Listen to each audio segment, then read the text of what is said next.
Hello, this is Haley Wazinski, the Physician and Program Relations Manager here at Practice Match.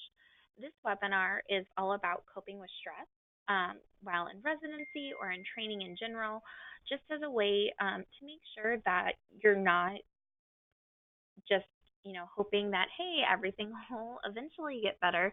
We actually want to proactively make sure that we are coping with stress in a positive manner instead of letting it manifest and get worse and worse and worse. So, just to start off, we're going to talk about four different types of stress, and they're Albrecht's four types of stress. So the first one is time, which time stress, this is exactly what it sounds like. This is where we stress about how little time we have or meeting a deadline, but it's just stressing about time in general. There's also situational stress. This is that stress that we can't necessarily predict because this is going to happen when we get put into a stressful situation because maybe it's an emergency type of situation, whether that be in our professional or our personal life. Maybe it's, hey, now I just got given an extra task that I have to do in a short amount of time. Whatever it may be, it's that situation that comes kind of suddenly, and now we're feeling the stress from it. There's also anticipatory stress. So this is when an event or, a time may not have even occurred yet, but we're already stressed out by thinking about it. So maybe this is, hey, I know I have a presentation coming up during rounds, or maybe I have, a research assignment that's due pretty soon, or I'm working with a group and we have to, get together and I'm stressing about that. Whatever it may be, this is something that hasn't even happened yet, but we're already thinking about it so much that we're anticipating that something may go bad. And that is going to add that extra stress to our lives. That last type of stress is encounter stress. So this comes from stressing out about an encounter that you're going to have with someone, or maybe that you just had with someone. So this can be, a professional type of encounter with a colleague, a patient's family, another member of staff at your organization. It could also be in your personal life. Maybe you have to deal with that family member or friend that you're just not really looking forward to. But that encounter stress comes from dealing with a person or persons. So now that we've talked about those four different types of stress, let's also go over some ways to actually cope with that stress, to be kind of positive about it, so that way we are not manifesting that stress in a negative way. So number one, learn to schedule your time appropriately. So when I say appropriately, that doesn't mean that, hey, I'll get it done sometime this week, or yeah, I'll probably get to it today. This is when we need to start proactively, going out of our way to say, okay, I'm going to schedule out my week to make sure that I can get everything done that I need to get done. So whether that is I'm going to get a calendar, I'm going to write down all the big things, and then, there are going to be some small things that I'm not going to be able to plan for. But for the most part, I'm going to get everything planned out for the week. Or maybe I'm going to try to kind of plan out my days a little bit, which obviously in, a health setting doesn't always stick. But, saying, okay, you know what, in the morning, I'm going to start off by doing this. Mid-afternoon, I'm going to do this. Late afternoon, evening, I'm going to accomplish these tasks.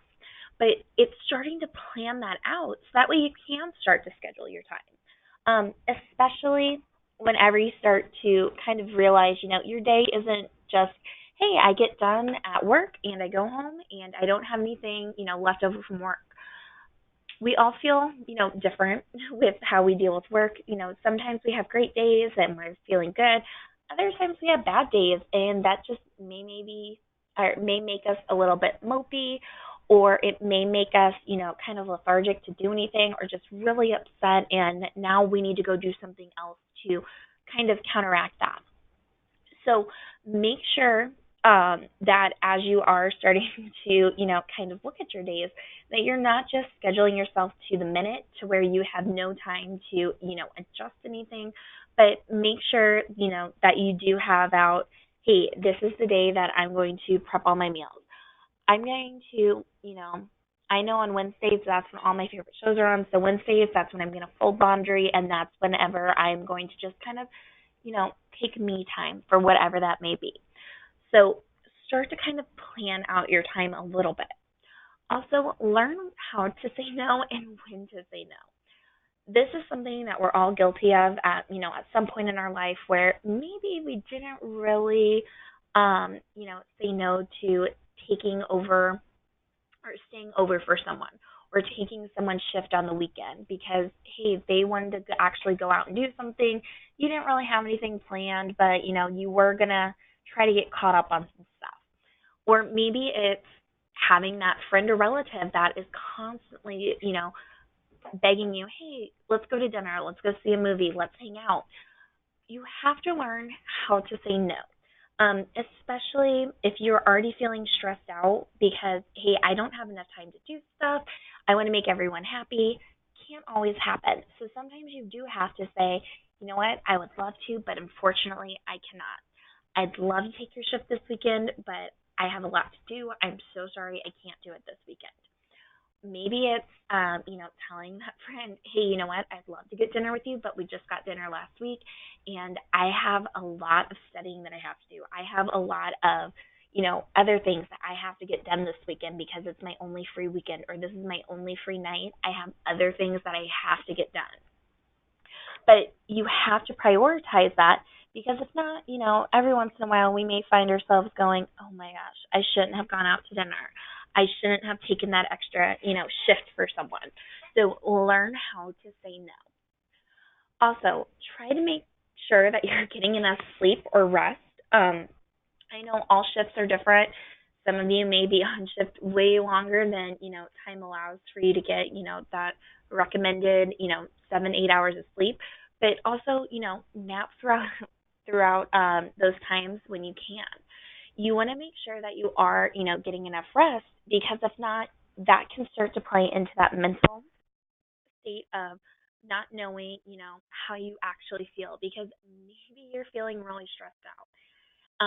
And by not getting any sleep, that's adding to it. Also, maybe that's starting to play on you mentally of I'm not sleeping. I can do this other stuff during that time, and you're starting to burn the candles from both ends. So make sure that you are actually getting enough rest. Also, prepare yourself. So if you already know, hey, I have to meet up with someone not really looking forward to, or I have, like I said earlier, maybe you have to present during rounds. Maybe you have, a research section that is due to your group soon for your publication. Maybe you have a poster presentation coming up. Whatever it is, start to prepare yourself. Prepare for how you're going to handle that. Schedule out your time. Schedule out, hey, or, start preparing. This is the information that I need to get done. Or maybe you're dealing with someone soon that you don't really look forward to. Start mentally preparing yourself of saying, you know what? I'm going to give them the benefit of the doubt. I'm not going to go in with, a negative mindset. I'm going to assume that they're going to be great today. Just that way you can start to kind of prepare yourself and not just come in that bad mood. So you have to prepare yourself into a positive kind of mindset for everything.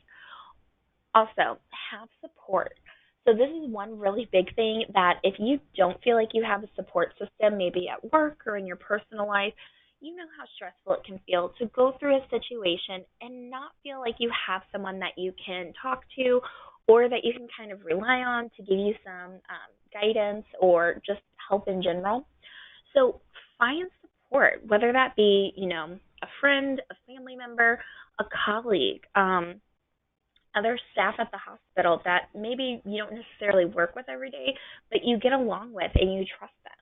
You want to have that support in your life so that way when, something does happen, maybe you had a really bad experience with a patient's family, you want to know how should I be handling that in the future?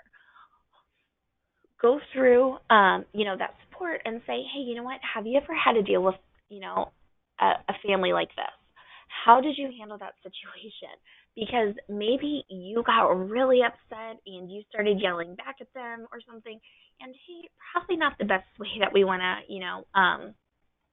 that we want to deal with that. So have that support that can help you um, figure out how to feel about things or how to deal with things in the future or even currently. Also, throughout your day, try to focus on the positives. This is kind of that self fulfilling prophecy where if you start to focus on the positives, you start to see them a little bit more. So maybe you had three really terrible, patients that you dealt with, then you had one really great one. Focus on that. So that way, as you continue throughout, the day, the week, the month, as you start to see those great patients, you start to notice those more, and you put more, weight with those patients compared to those negative ones. So as you start to focus on the positives, that can help kind of change your mindset a little bit. So that way you're not always feeling like, oh, I only get the bad patients. I'm only seeing, those ones that want to yell at me or have bad news or that have the family member that wants to, tell me I'm not doing anything for them. So start to focus on those positives as you go, as you go through your day.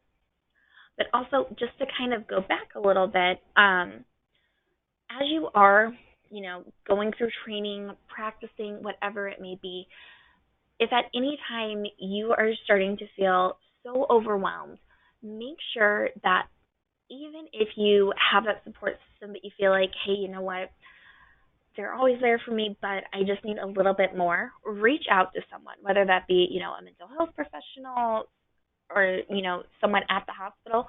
Reach out to make sure that you're getting any sort of help that you may need.